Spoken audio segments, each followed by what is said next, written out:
Le 25 mars 2026, à l'Assemblée générale des Nations unies, la République du Ghana, représentée par son président, John Mahama Dramani, a introduit victorieusement une résolution faisant reconnaître la traite négrière qui s'est déroulée entre le 15e et le 19e siècle comme étant le plus grave des crimes contre l'humanité.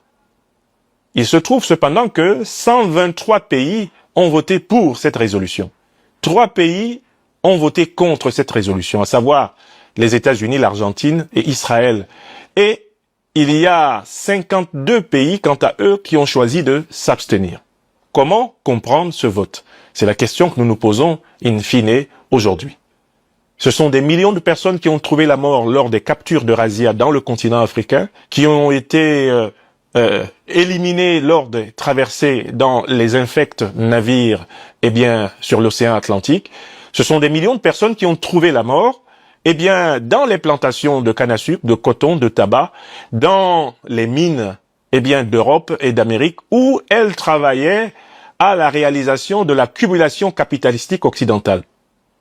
Il y a un très beau livre que je cite toujours, c'est le livre d'Eric Williams, Capitalism and Slavery, dans lequel il établit de manière incontestable que la puissance économique des États-Unis, la puissance économique de l'Occident en général, ne saurait s'expliquer sans l'exploitation abusive, brutale et criminelle de centaines de millions de Noirs pendant ces près de 5 siècles.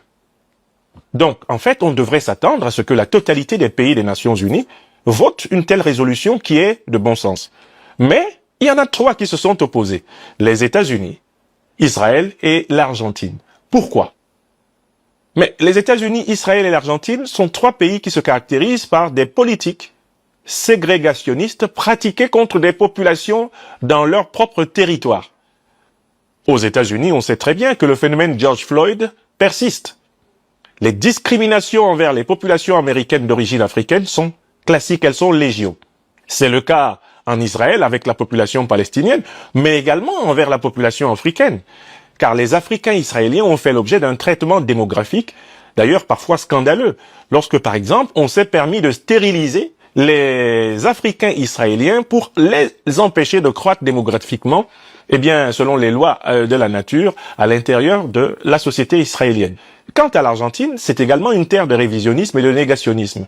Milei représente une oligarchie animée d'une idéologie de suprémacisme blanc et de négationnisme envers la composante africaine de la population argentine. Donc en fait, les 3 pays qui ont voté non contre cette résolution se trouvent être des pays qui pratiquent et qui ont pratiqué et qui continuent à pratiquer tout naturellement une politique de discrimination ouverte envers les Africains. Mieux encore, ce sont des pays qui ont souvent été de très grands soutiens du plus grand pays discriminatoire que l'Afrique ait jamais connu au XXe siècle, à savoir l'Afrique du Sud de l'apartheid. Donc, voilà ce qui nous permet de comprendre, pourquoi des pays qui n'ont pas renoncé à la discrimination anti-africaine votent contre cette résolution. Les 52 abstentionnistes ne sont ni plus ni moins que de la même nature que les 3 négationnistes, révisionnistes. L'abstentionnisme de l'Union européenne, dont la plupart des pays constituent les 52 abstentionnistes, n'est rien d'autre en fait une caution implicite, à une domination implicite, du racisme pro-occidental contre les populations africaines. Et c'est donc en réalité dans le néocolonialisme, l'impérialisme et le racisme persistant de l'Occident qu'il faut trouver les raisons de ce comportement scandaleux. Se sont succédés là, sur la tribune de l'Assemblée générale des Nations unies, les plus grands Africains de l'histoire. On avait là-bas Muammar el-Kadhafi, on avait Jomo Kenyatta, on avait Ahmed Sékou Touré, on avait là-bas Barthélemy Boganda, on avait Ruben Umnyobe, on avait Nelson Mandela, on avait Sam Nujoma, on avait Agostinho Neto, on avait Julius Nyerere, on avait Samora Machel, on avait Amilcar Cabral, on avait Thomas Sankara. Sur cette tribune des Nations Unies, on avait Jerry John Rawlings, quelques-uns des plus grands Africains, Gamal Abdel Nasser et j'en passe. Patrice Emery Lumumba se sont succédés à la tribune des Nations Unies pour revendiquer cette chose évidente qui date de la période de la Société des Nations, le droit des peuples à disposer d'eux-mêmes. En réalité, la souveraineté des pays africains dépend essentiellement des luttes, des sociétés civiles, des élites politiques, des forces vives des nations africaines pour construire des puissances. Et c'est dans cet esprit que l'Alliance des États du Sahel a été fondée. Constituer une puissance qui puisse peser, justement, non seulement socialement, mais également économiquement, mais également stratégiquement, mais également peser diplomatiquement afin d'obtenir un changement des règles de l'organisation politique internationale. L'Afrique ne doit pas compter sur l'ONU pour sa souveraineté intégrale. Elle doit compter sur la construction de ses leviers de puissance sociale, de puissance économique, de puissance sécuritaire, de puissance géostratégique, géopolitique et diplomatique. Voilà la voie, du salut pour l'Afrique, la lutte. Enfin, abordons dans cet échiquier africain du 27 mars une dernière question. Comment expliquer l'acharnement de la France contre le gouvernement panafricaniste du Niger et plus largement contre les pays de l'Alliance des États du Sahel? Il me semble qu'on ne peut pas comprendre cet acharnement si on n'a pas compris que le modèle économique que la France s'est donné depuis les années coloniales jusqu'à ce jour, ce modèle n'a pas été changé. La France a conçu son équilibre social, économique, politique, géopolitique, son équilibre diplomatique sur le principe de l'exploitation continue des richesses des pays africains. C'est cela qui a été matérialisé dans les accords de coopération et de défense des années 50, 60, 70. Ces accords asymétriques, absolument injustes, garantissent à la France la mainmise sur l'or, le pétrole, l'uranium, le manganèse, le bois, le cobalt, bref, sur toutes les richesses stratégiques des pays africains.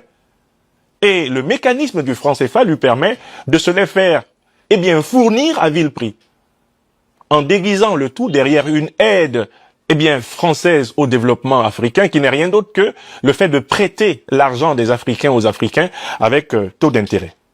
Donc c'est le modèle économique français qui est en cause. C'est lui qui a été le moule dans lequel l'élite politique française a été éduquée. Or, l'Alliance des États du Sahel est en train d'opérer un mouvement de reprise en main de la souveraineté de l'Afrique sur le terrain économique, sur le terrain social, sur le terrain culturel, sur le terrain politique. C'est exactement le mouvement contraire du principe néocolonialiste français. De telle façon que l'équilibre de la France dépend du déséquilibre de l'Afrique. La richesse et la puissance de la France dépendent de l'appauvrissement et de l'affaiblissement de l'Afrique. Le président Jacques Chirac, ancien président français 2 fois élu, l'a reconnu en disant on oublie souvent une chose, c'est qu'une bonne partie de l'argent que nous avons dans notre poche, en France, provient de l'exploitation de l'Afrique depuis des siècles. Et qu'il faudrait songer à rendre cet argent aux Africains si on veut éviter les pires convulsions dans les siècles à venir. Je cite presque de mémoire le président Chirac. Pour ce qui est donc du Niger, on comprend encore mieux l'acharnement français. Toute la politique énergétique de la République française, en matière notamment de fourniture en électricité, a été bâtie sur l'exploitation gratuite de l'uranium nigérien. La mainmise de la France sur l'uranium nigérien était telle que la France s'était même autoproclamée pays producteur d'uranium alors qu'elle n'a pas une once d'uranium dans le moindre de ses sols métropolitains. Donc, à partir du moment où le président Abdourahmane Tiani et le Conseil national de sauvegarde de la patrie du Niger ont décidé de reprendre en main, de nationaliser les ressources énergétiques du Niger, l'un des pays les plus appauvris d'Afrique et pourtant l'un des pays les plus riches en potentiel économique, ils ont porté un coup fatal à la mamelle nourricière énergétique française qui, à travers Areva et par la suite Orano, se servait allègrement dans l'uranium nigérien et qui était revendu à un prix largement supérieur au prétendu prix d'achat auprès de l'État du Niger. Donc en fait, c'est tout le modèle énergétique français qui est remis en cause par le retour en souveraineté des Africains dans l'Alliance des États du Sahel et tout particulièrement dans la République du Niger du président Abdourahmane Tiani.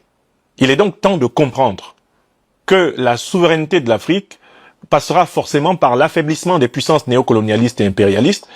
C'est la loi de l'histoire. On ne peut pas tout le temps avoir le beurre et l'argent du beurre.